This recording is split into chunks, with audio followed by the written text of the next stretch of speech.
Well, hello, everybody. Welcome to the latest edition of Sticky Bleachers, a podcast. I'm Bobby here with you today. And I am Corey, coming down, Bob, from a very special kind of high that you can only get from one thing. And you know what that is, Bob? I think I have an idea.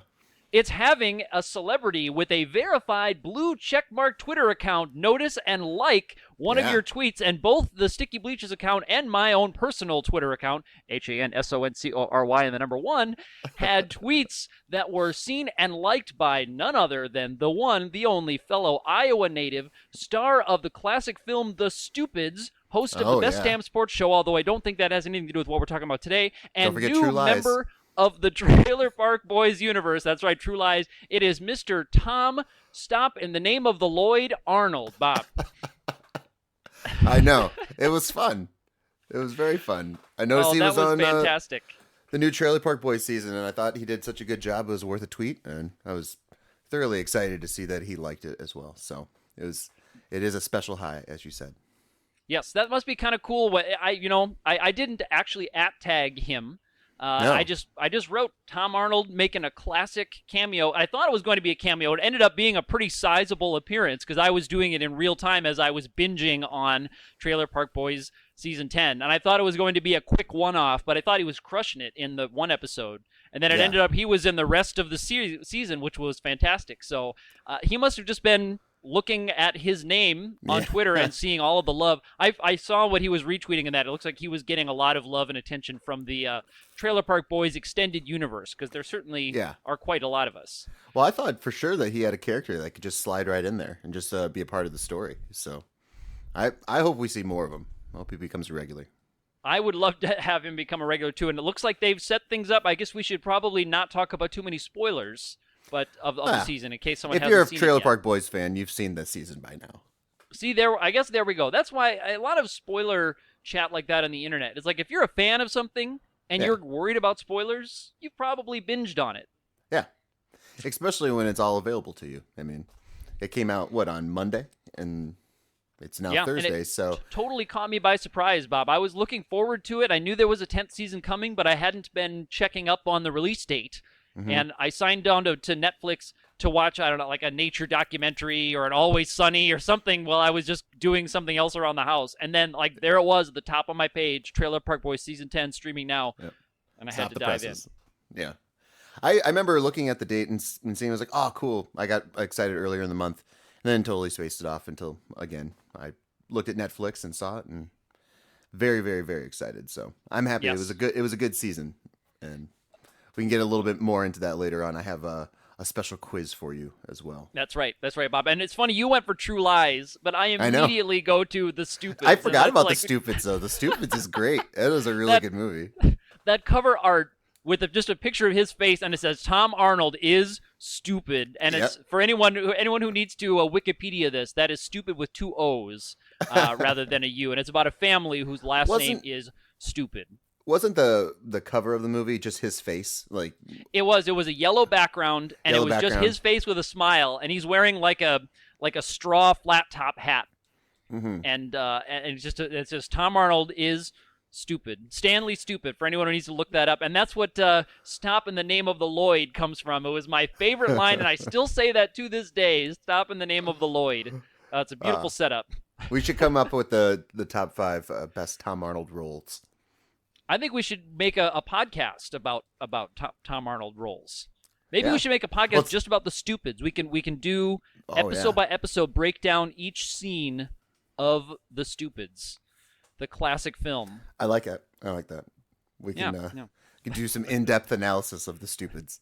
Yeah. So well, right now this is a podcast about Tom Arnold. We've talked about nothing else. So. Yeah, that's right. This is the Tom Arnold podcast. Probably not the first, and certainly not the last. We'll see. But we'll see if he listens. He's a fellow Iowan and a fellow Iowa fan like we are. So it's always nice to see him pop up in things. He's been in lots of different kinds of projects and different kinds of media. So he like Weird Al. It's kind of easy to forget about him until you see him again, and then you remember how much you love him.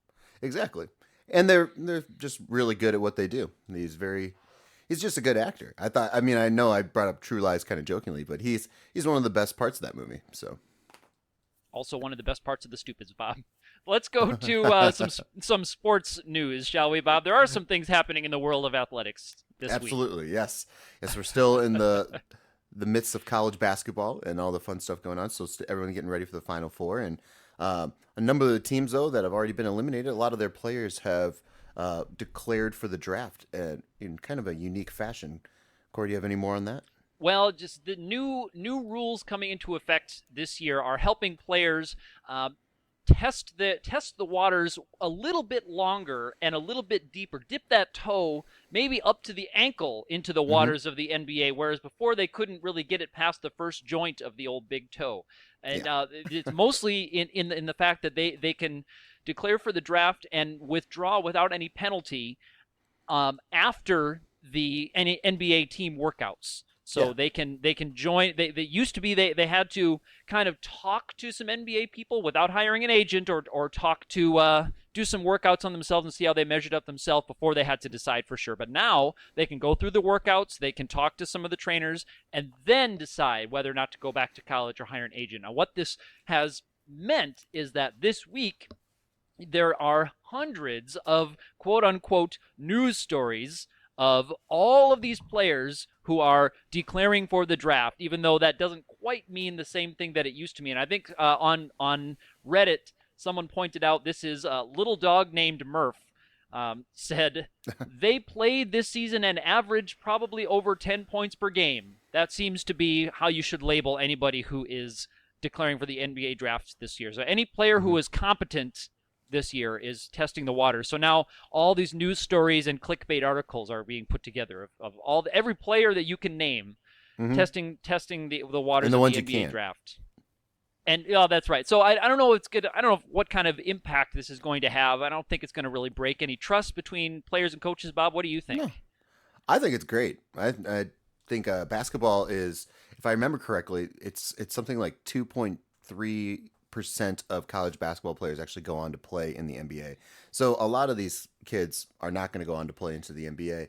Yep. And to make it more, or to have more of like a guessing game approach like it was in the past, it just makes that decision that much tougher because you forego your scholarship first off when you declare for the draft. Mm-hmm. And so if you don't get drafted or you do get drafted and you don't have the skill set that you actually need and you're only in the league for a couple of years, those years of college that you left on the table can kind of come back and bite you in the butt. So I like that player can go to the team workouts, see what they need to work on, see what they're good at, and kind of weigh the options themselves, probably with make a more educated guess as Mm-hmm. to whether they should or should not go to the draft. And actually, you saw it a lot this year with all the seniors that were still seniors, still playing basketball and everything.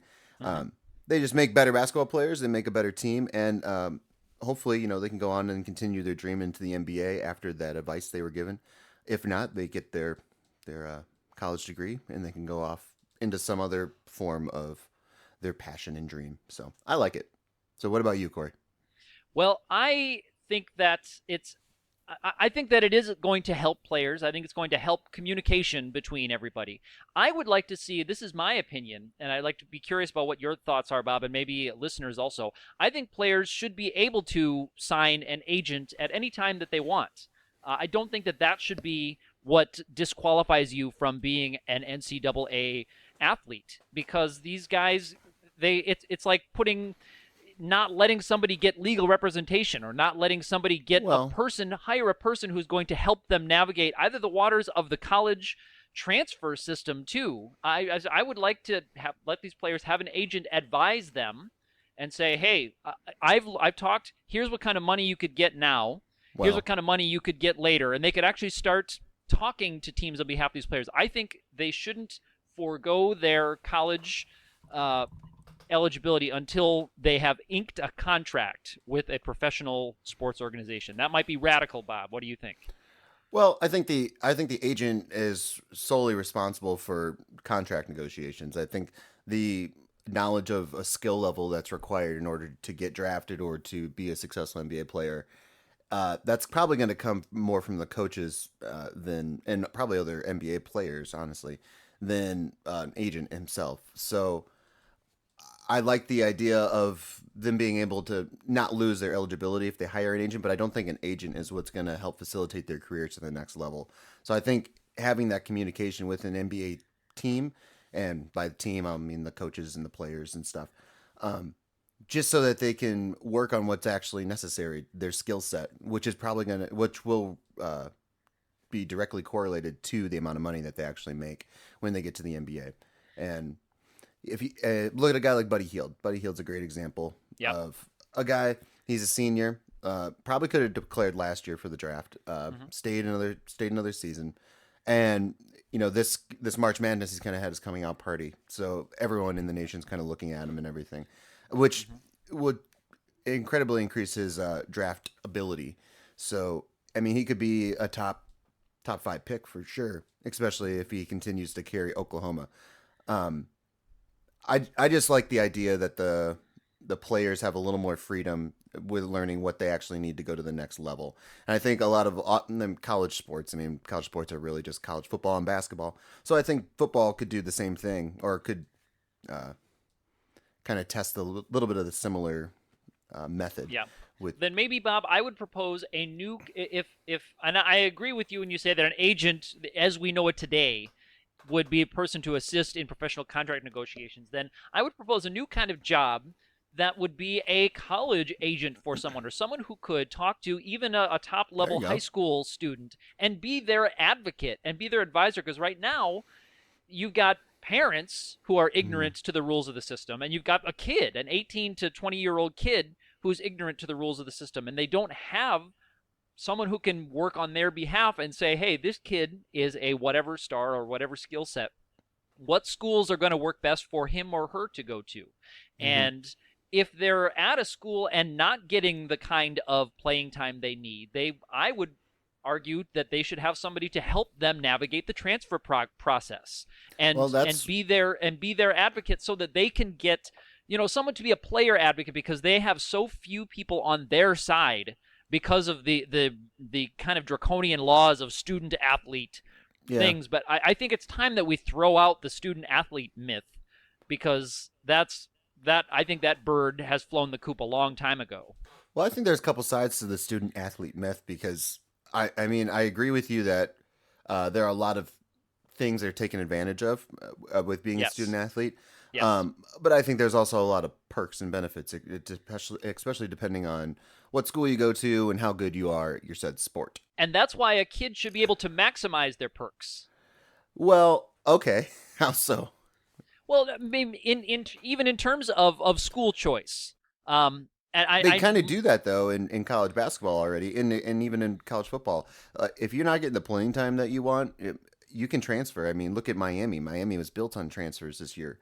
Angel Yep. Hernandez was playing for Kansas State and then wanted to move back closer to family, and probably so. But it's also a nice excuse to move to a way better basketball team. So, um, I I look at when having gone to the University of Iowa and stuff, being a big football school Yes. and being in many classes with football players, and I'll put quotes around being in classes with many football players because I remember I could count on one hand the amount of times that the football player would actually show up to said class and do the work. That's why the myth of the student athlete. Yeah, that's what, and they would show up. They'd show up halfway through the class and like sit there, kind of falling asleep and stuff. And this isn't just one player. I mean, it's multiple players, and they all kind of did the same thing. So I think they get a lot of free passes, especially in the academic realm, because they need to maintain a certain amount, certain GPA in order to play. So Yep. everyone's kind of in cahoots with that, and not that every student athlete is that way, but they're. I mean, they talk about they need to get paid so that they can have,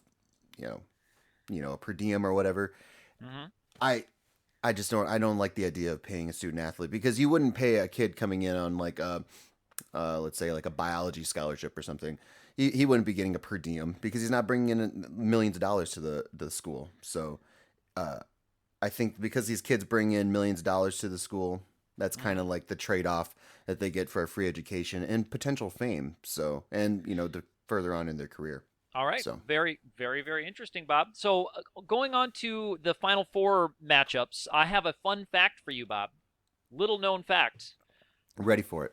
All four of the teams in the Final Four are undefeated in the 2016 NCAA tournament. Oh Little wow, known fact. wow. Yes.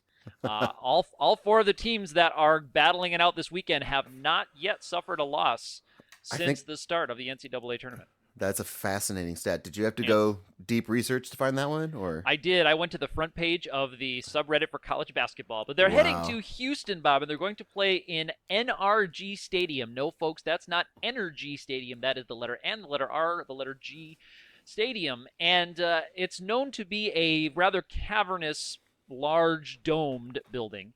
And apparently, some statistical experts have looked at what teams do when they play in stadiums like this. And Hmm. I guess the big stadia like this with domes that have lots of space between the seats and the court, apparently it makes it very difficult to shoot your threes, or just shooting accuracy falls because depth perception becomes rather difficult. And they Hmm. liken it to playing inside of a black hole where you just can't really see past the borders of the brightly lit court to That's interesting.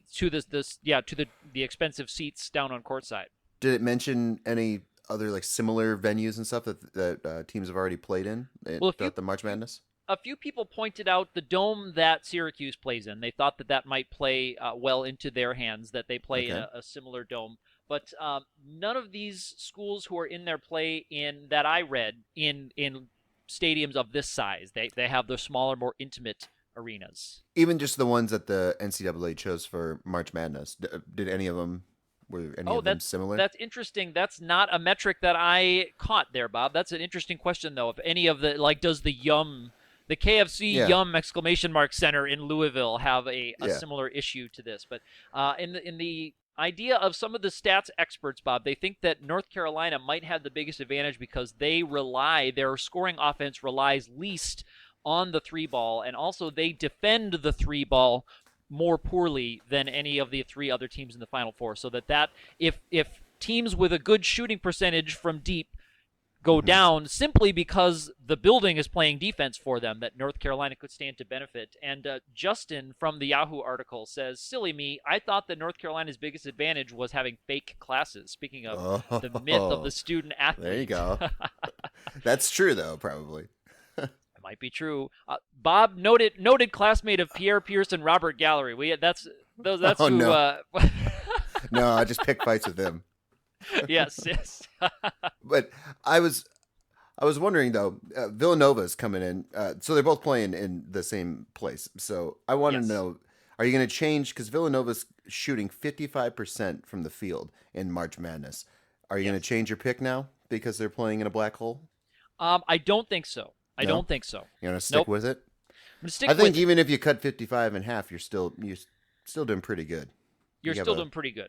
you have a That's right, good and I shot. think those guys will be able to handle it. I'm sure the coaches know it. They're just looking at statistical anomalies. It's interesting though that the NCAA would choose a venue like that, like a neutral venue, for such big games, and then you have just this offensive kind of handicap that you Yep. they kind of put on the game. So I always say that a team that lives and dies by the three doesn't do very well in March Madness. So maybe this is the reason why It could be. Well, they they do run need into to that have brick. bigger stadia for more seats, Bob. That's true. It's Gotta true.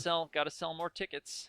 So the small ball defensive team will always come out the victor Yep. because they need to sell more tickets. Ironic, isn't it? Yeah, it is, Bob. So that's the Final Four here this weekend. Lots of exciting games there, but also we have, Bob, the Major League Baseball season Oh yes. pitching off. I would say kicking off, but pitching off this weekend as well. Absolutely. I've been watching spring training games, getting ready for the season. So, you have some fun thoughts for us there, Corey?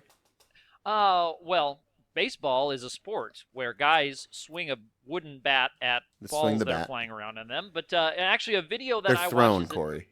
they're thrown. That's right. A Come on. documentary series that's kind of taken Ireland by storm is a series called The Toughest Trade, and something I will recommend to at least look at.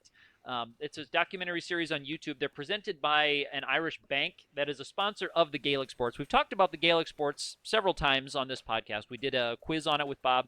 I won't talk about them too much, the ins and outs of the Gaelic sports, but the idea of this, the hypothesis of this series, I guess, is that the Gaelic sports are just as challenging, even though they're amateur, as professional sports in other countries. So what they do is they take Irish Gaelic sports athletes and they take professional athletes from other countries and they switch them. So they make Irish Gaelic sports athletes learn another sport and vice versa. So in the first episode that I watched, it was a hurling player named Jackie Tyrrell, who is from the hurling crazy county of Kilkenny. They are champions of hurling. They're Ireland's best team year after year.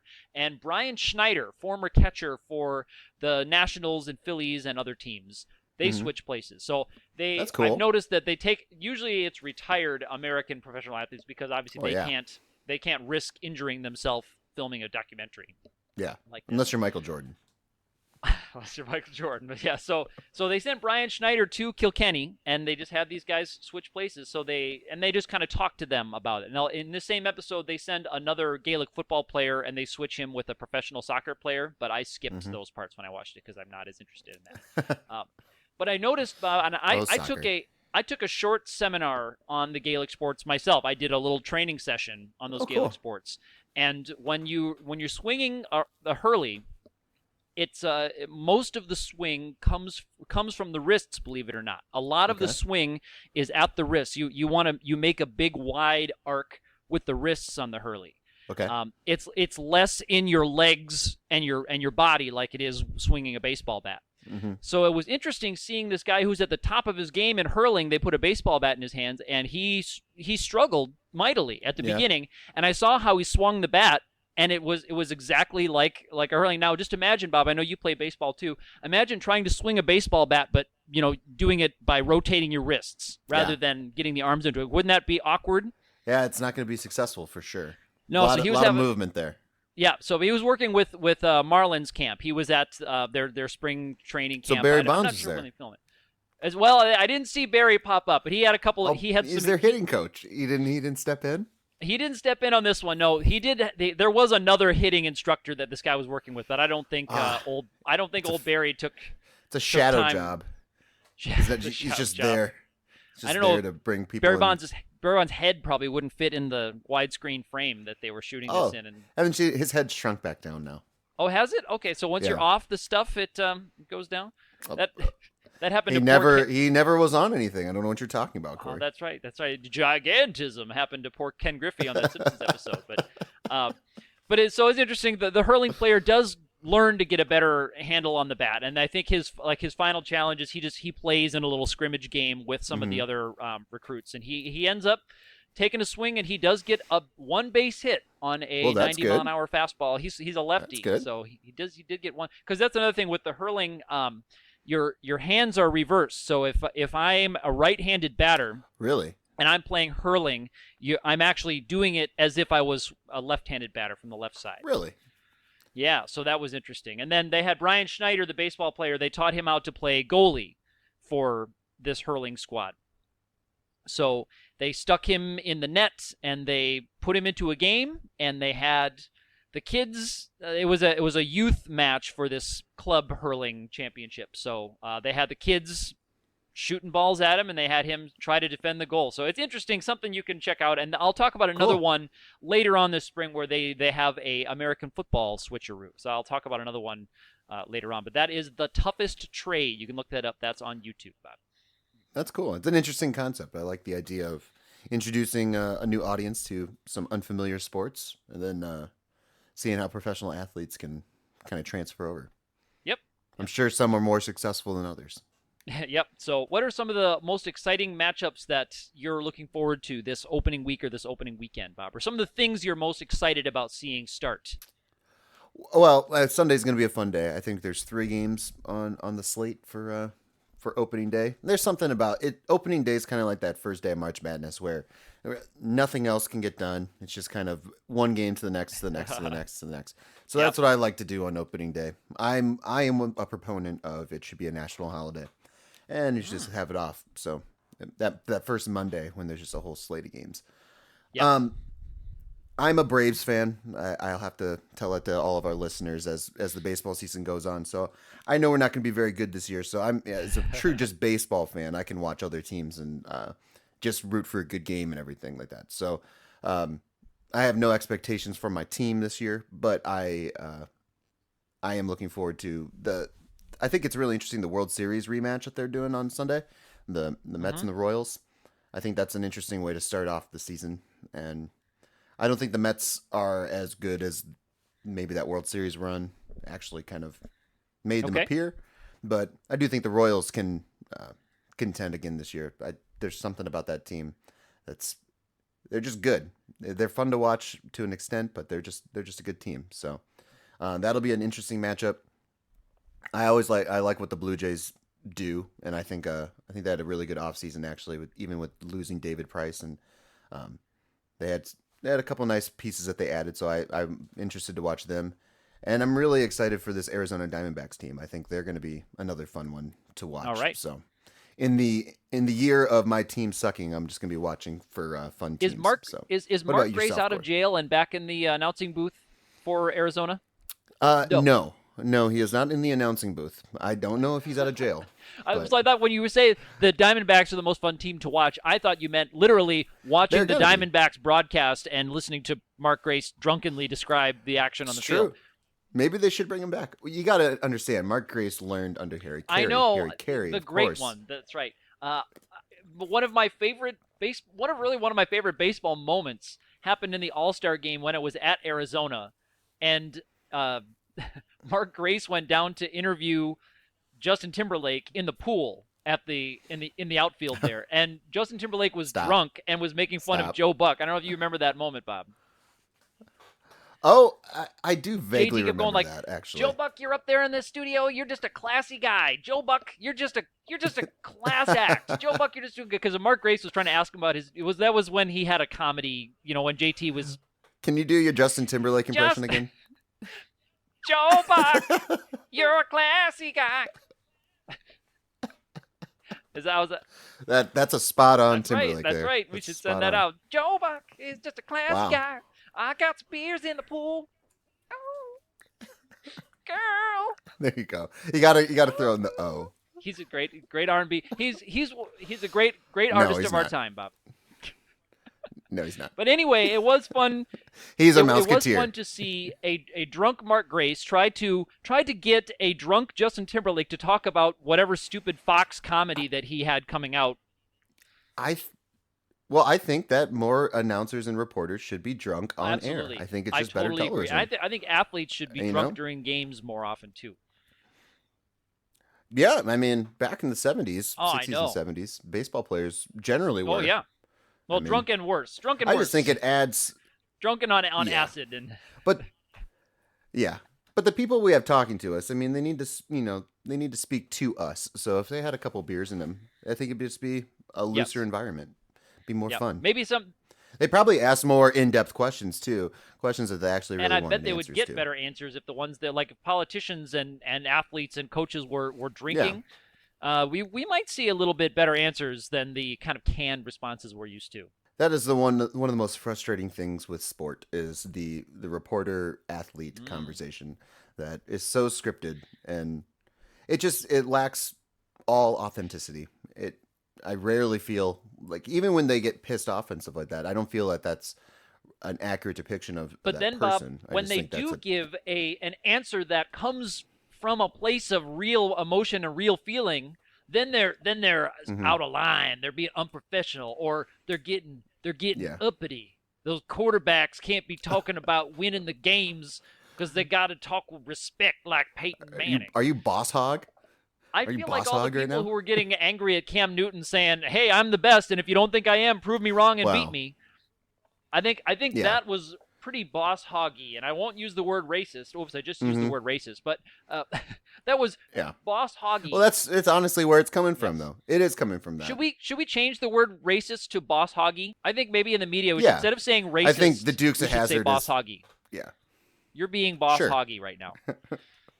This You're a bit of boss politician hoggy was right now. made boss hoggy comments about hmm insert group. I like that. Hashtag Boss boss hoggy. hoggy. You got it, boss hog. But I do think that whole Cam Newton issue was based on a young black man getting frustrated, and if you want to call it a temper tantrum or just being pissed off, either way, the negative comments and stuff that people have from him definitely stem from his race. So it's not fair, but everyone has That's an right. opinion, right? They're That's like right. something And else, right? speaking of boss hoggishness, you can find our Negro Mm-hmm. Leagues baseball series honoring the players who played when the country was extra boss It's true. hoggy on our YouTube channel. Yes. Make sure to like and subscribe those videos on our YouTube channel. That's at Sticky Bleachers, folks. Back to you, Bob.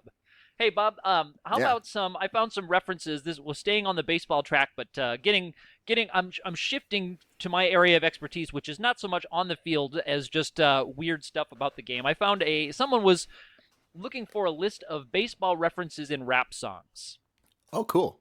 And I wanted to see if I'll go through a few of these, and I want you to think through your rappy brain and Okay. try to find some of your own. And maybe we can talk about baseball references in non-rap songs if we can. All right. Okay. Now, several of these I was actually surprised to see, Bob, came from an unlikely source, and that is the Beastie Boys. Okay. Several of these. Oh, they're big Yankees fans, right? Yeah, are they? Okay, are they? So here we go. I'm gonna try to say these in the rhyme. So that maybe in one podcast I can do a Justin Timberlake impression, the Boss Hog impression, and now I get to do the Beastie Boys. So Bob, if you at the end of every line, if you yell the word that I'm going to say, then that would be great. Okay. This is from the Beastie Boys song "Sure Shot." We've got you pull up at the function and you know I Kojak. To all the party people that are on my Bozak, I've got more action than my man John Woo, and I've got mad hits like. What do you think, Bob? Rod Carew. Rod Carew is exactly right. 100%, Bob. Well Yes. done. Here's another one. This one is from rapper Riff Raff, and it's very, very easy. Got more hits than the Astrodome. Jeff Bagwell, in all caps. Very good. That's a good one. Here's another one from the Beastie Boys. This is from Hey Ladies. There's Oh, more yeah. to me than you'll ever know, and I got more hits than Sadahuru O. Okay. Sadahuru O, Japanese I think was a baseball player. I think is a baseball player, yes. All right. Here, this is one from Jay-Z. This is from the Empire State of Mind. I don't know if you know this one, but Yeah. it was That's a the one with popular, Alicia it Keys. was mildly popular a couple years Yeah. ago. I think it was mildly popular. And it just very simply says, I made the Yankee hat more famous than a Yankee can. That was from Mr. Jay-Z. He's true. That's true. Yep. And then He speaks the truth. finally, this last one comes from someone named Wheezy. Now, is that the same person Yes. as Kanye West? No. No. Okay. No, What does he go Wheezy. by? Who does Kanye goes by Yeezus. Oh, Yeezus. Okay, because there's Wheezy and Young Jeezy and Yeah. Yeezy or Yeezus. Right. Okay, so It's Yeezus. Yeah. this I'm pretty one's sure. from I don't know. this Kanye's. one's okay. This one's from Wheezy, and I'm going to replace the N word with Blanca. All right, I'm going to replace the N word with Blanca. Boss Hoggy. Boss Haga. Okay, perfect. And it's very simply, I play the corner like Ripkin, Boss Haga. That's it. That's it. That comes from Wheezy. So with the 40 cal ripping That's a Boss deep Haga, reference. Rip a Boss Haga. So that's a deep reference to what, Bob? Well, just Cal Ripken. I mean, that's Oh yeah, no, that's going back a couple Yeezy, years. That is go back a year. That's Now, 20 years or so. I was trying to think of other songs with baseball. I mean, outside of obvious ones, but remember I'm Hall of trying to Fame. rack my brain here. Hall of Famer Rod Carew, I think, in the one of the versions of the Hanukkah song, Yes. right? Yes. Well, Rod Carew it's a nice short syllable name, and the Rue rhymes nicely. So It is. I've got more action than my man John Woo, and I got more hits than Rod Carew. Bob, well done, well done. That Thank was you. great. thank you. I can only think of a football reference. I can only think of Outkast. Their catch a beat running like Randy Moss, which is Oh, Randy Moss. Oh, that's a good one. Mm-hmm. Well, we've got From- the 50-yard line of the Georgia Dome. That's Mhm. in Fantasy from Ludacris. Yeah. Making out at the 50-yard line. probably of find the more Georgia football references, I would imagine, than baseball references in rap songs. There might be, but I thought that was a really introspective question to ask. But lots of good Mhm. answers. A lot of them came from some other songs that were just they're baseball specific. Because there was like a little Bow Wow song that was just about baseball. Was it I- a Lil Bow Wow? It wasn't a Bow Wow song. No, I think it was Little Bow Wow because it played for the introductions of Bob and mine high school baseball team when they played back in the early 2000s. they played that as they came out onto the field. So Wonderful. it had to have been Little Bow Wow because this was Yes. about 2001 or 2. We'll have to send it out to our listeners to add any comments of rap songs with baseball references that they can Yes. think of. Rap So, songs or rock songs, just any popular yeah, songs with baseball references. Outside, just go deeper though. Don't start yeah. saying anything involving John Fogerty. Like, all right, we got it. ACDC, play ball.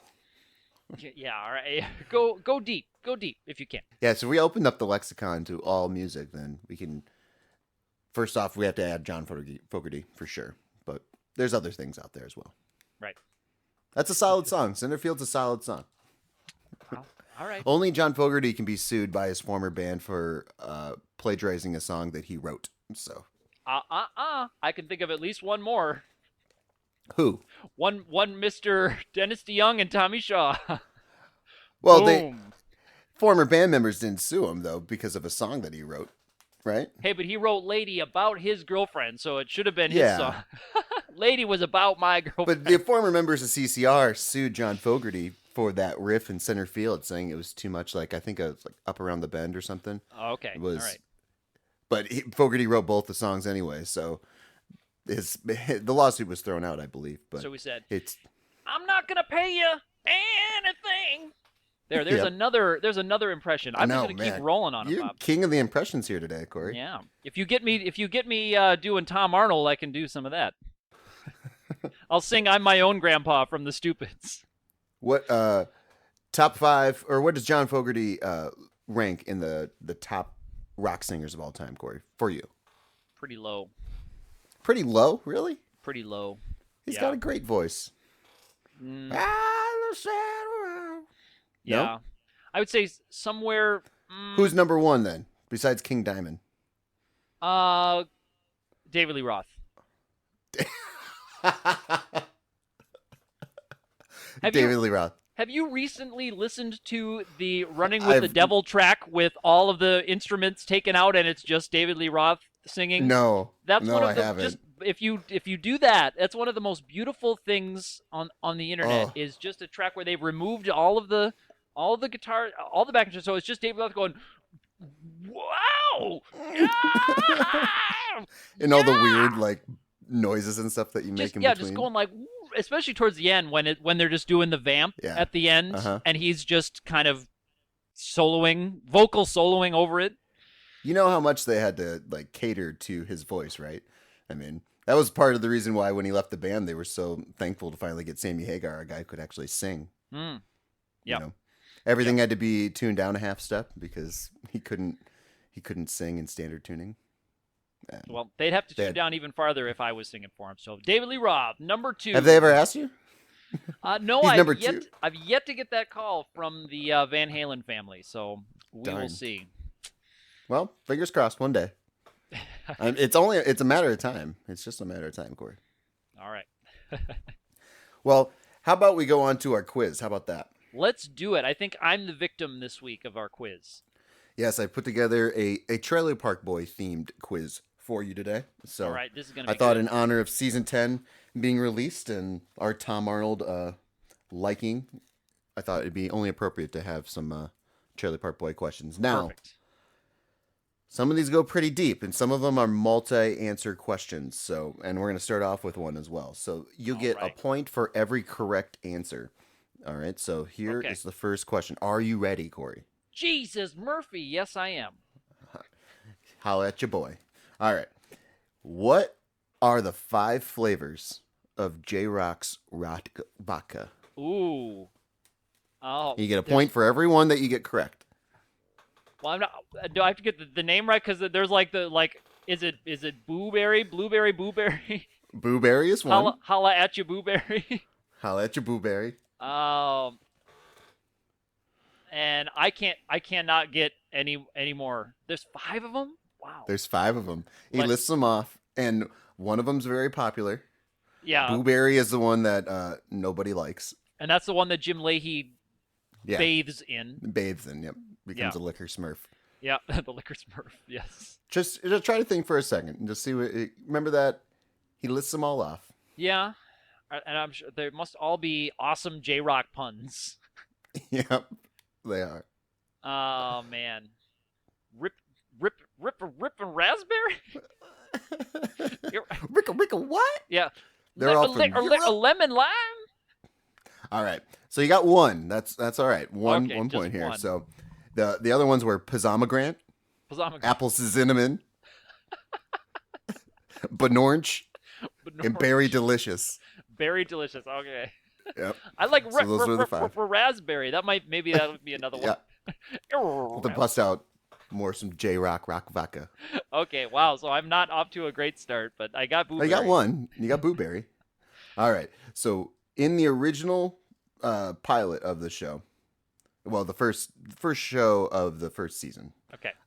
what are Ricky and Julian's original occupation when the show starts? Is it illegal nightclub operators, barbecue refurbishers, pet assassins, or meat thieves? I love it because they have been all of those things. Yes, they have. And I'm going to say they are pet assassins in that first Yes. episode. But they There you would go go, on sir. to be all three of those other things, all in hilarious and drunken fashion. Yes. Oh man, people have no idea what we're talking about if they haven't watched Trailer Park Boys. But anyway, you should Yep. watch it if you haven't. All right, here's the next one. Why does Ricky make a claim under the People's Choices and Voices Act? Is it to live in his car, to smoke and swear in court, to win Lucy back, to keep from being evicted? I'm going to say it's because if he can't smoke and swear in court, he's effed, Bob. And we're going to try to keep this non-explicit tag, but I'm going to say smoke and swear in court. You are correct, sir. So People's Choices and Voices Act, if I can't smoke and swear, and that's how I feel right now. If I can't swear on this I podcast know. while talking about Trailer Park Boys, I'm I know. effed. We'll just remove the parental advisory tag or add a parental advisory tag. Now this next one, I actually learned a little something on this one. I did not know, but John Dunworth, who plays Jim Leahy, his real daughter is on the show. Mm. The question is, who is she? Is it Trinity, Trina, Sarah, or Lucy? It is Sarah Dunsworth. Ooh, nicely done, sir. Yes. I was unaware that they were father and daughter. Isn't that awesome? I think I follow both of them on Twitter. And shout out to both of them. The Especially Dunworths. especially John Dunsworth because his Yeah. Leahy is just Oh, man. something to dream about. His performance is amazing. It's amazing. It is. He's truly a gifted actor. So, all right. Well, then you got that one correct. So this one bleeds into the other one. So, the Trailer Park Boys likes to have like reoccurring musical themes. We'll say so. Like every time Cyrus shows up, the same song's blaring on his car stereo, and the same thing is true when a character enters Sarah's trailer. So there's a song playing every single time that someone enters Sarah's trailer, Corey. The question is, what song is it? Is it Snoop's Gin and Juice, Tupac's Keep Your Head Up, Public Enemy, Fight the Power, or NWA, Dope Man? Huh.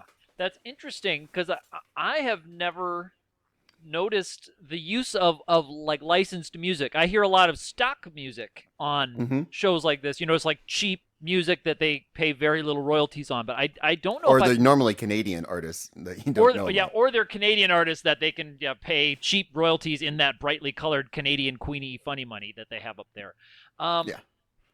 But this is a But this a is a license real too. song. I'm going to go with NWA's Dope Man, but it's a total guess, Bob. It is Tupac's Keep Your Head Up, actually. Really? Wow. Yep.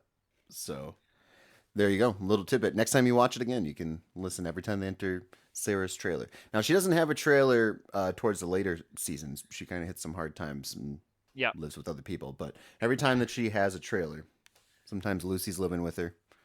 And Ricky's outside. So, Yep. Ricky's usually outside with the bees. Yep. Do you ever hear more of that salve? What? Be suave, or whatever they call it. Bee swamp. Sal? All right, and here's the last one. Now this is Okay. another one like the first question. So for as many correct answers as you can give, you get a point. So you can kind of make up some lost ground here. All right, Corey. Okay. Name as many of J Rock's porno titles as possible. Ooh. Now you can do the ones that he's actually made, and the ones that he's just thought of. He's just thought Okay. of names for. All So right. We've got From Russia with the Love Bone. correct. We have the Bear Pimp Project. Oh, he's going in order, folks. Um, we got J Rock's Trailer Park Girls Gone Wild. I'll count it. It's J Rock's Greasy Trailer Park Girls Gone Wild. Well, thank you, judges. Judges, we'll count it. We'll count it. Um, so it's only his Grease films, so not his Trailer Park Life music video. Only his Nope. Grease films. Only his pornos. Yep. The truck stop pornos. Yeah, the truck with stop real pornos. mop. I think that might be all I can name, Bob. It might Now just be the those. other, I'll just say there's two more, and he just thought of them. He was mentioning them as future projects, and he never got to make them. All But right, they are- I don't think I'm gonna pull it, Bob. You're gonna All have right. to spoil it for me. The other two are Garden Hose and Spaghetti Hose. Ooh, wow, that must have been a reference I missed because I would never have pulled those out. But yeah, I definitely love the Bear Pimp Project with Caveman Sam Lasco. Yep. Awesome. Well, that was good. Good job, Corey. Let's tally it up here and see what you got. So you got 1, 2, 3, 4, 5, 6, 7. So 7 out of 14. So about half. So good job, Corey. All Batting right. 500. Cool. I'll take that. That's pretty good. So hey, Bob, we've got some feedback on our episodes and our work here over the last week that I'd like to pass along to you and to everyone listening. What do you Sure. think? We have Absolutely. on our YouTube page on the podcast from last week, a friend of the show, the Retro Sports Gamer, who has his own very cool retro sports gaming channel, very apt to his name. He says, haha, Eric Crouch. He never saw a snap in the NFL. He was on the Rams. They tried to make him a receiver. He was in one of the Madden games. So, There we go. but yeah, that was a reference to, we were talking about Cleveland quarterback carousel, and I brought up Tim Couch, the great White Hope, which I don't know if I mentioned this last time, but I saw a poster at a Nebraska fan's house with a poster of Tim Couch with the Cleveland Browns thing is like the future Tim Couch. And like this, like him, like with his quarterback pose. I'm like, wow. If only they knew. That poster is probably worth something now. If I saw that, I was like, wow, I doubt it. That's a relic. Well, just because it'd be like a Dewey Defeats Truman newspaper. Calling Eric Crouch the future of the Browns franchise is equivalent to saying Dewey Defeats Truman in the newspaper. But also, Bob, this week, chatting with another friend of our programming, Baron Von Lechter, who is actually the author of many of the patches that we use on our retro games to have current rosters. Yep. He is a experienced 8 and 16-bit ROM hacker and a good friend of ours. We appreciate his work. Yeah, so he said on one of our Negro Leagues videos, he appreciates the amount of research we do to figure out players' names. He says he had a hard time finding players for the Cincinnati Indianapolis Clowns. They were difficult. He had to borrow some players. So, yeah, that is true. And all we do probably is very similar to what the Herr Baron does. We just go to Baseball Reference and pull out what we can. I said to him that these guys, I feel, and I know Bob does too, that they deserve some kind of recognition for what they did. And it's sad. It's interesting and sad that there is so little available about them now. Some players are just Nelson on Baseball Reference, which is a pretty authoritative site, Bob. Yeah. And a lot of it's, coming from the times and everything that they didn't have the proper paperwork and everything. So, right, and it's sad that we have database. someone named Nelson. We don't know anything about them, or Double Duty Radcliffe. We know that his nickname was Double Duty, but apparently the real birth name, don't have it.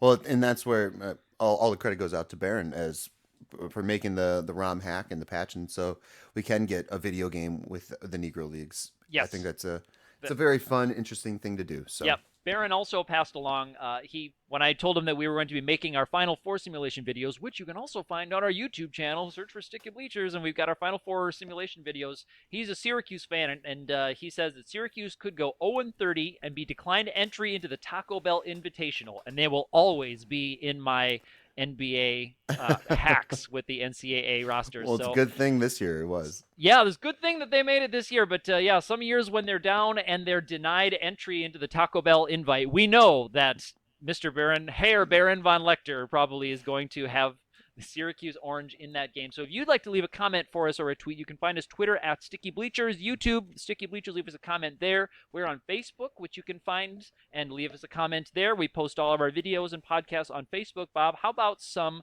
speedrun records from this week? I'm looking forward to it. Getting things closer to the end of the show. I think you're going to like these here, Bob. We have a new world record in Grand Theft Auto 3. Any percent category in 1 hour 5 minutes flat by Chibu93. We have shaved a new couple world hours record. off that. What's that, Bob?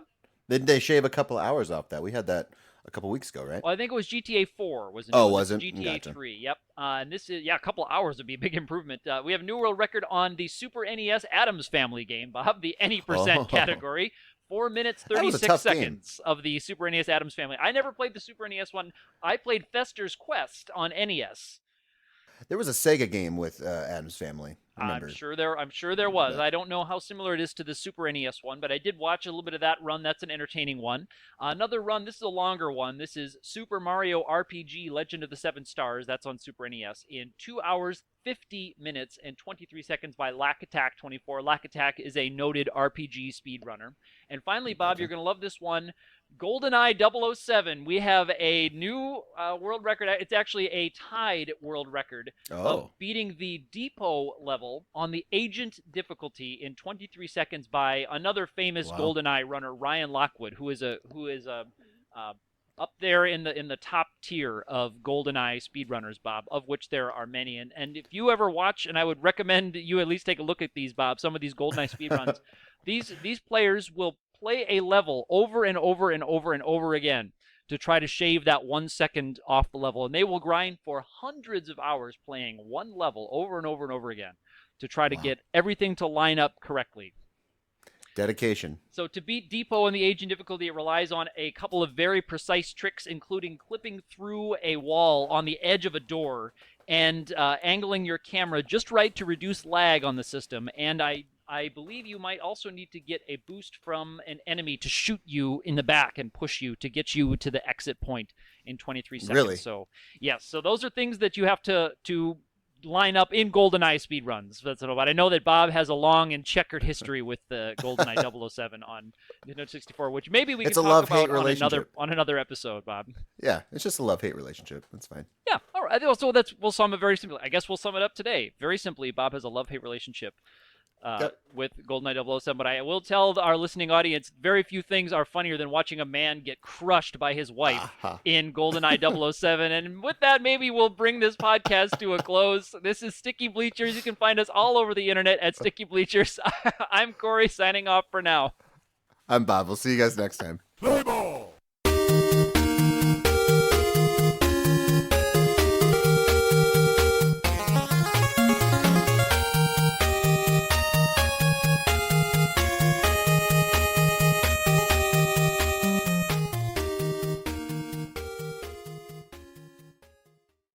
Sticky.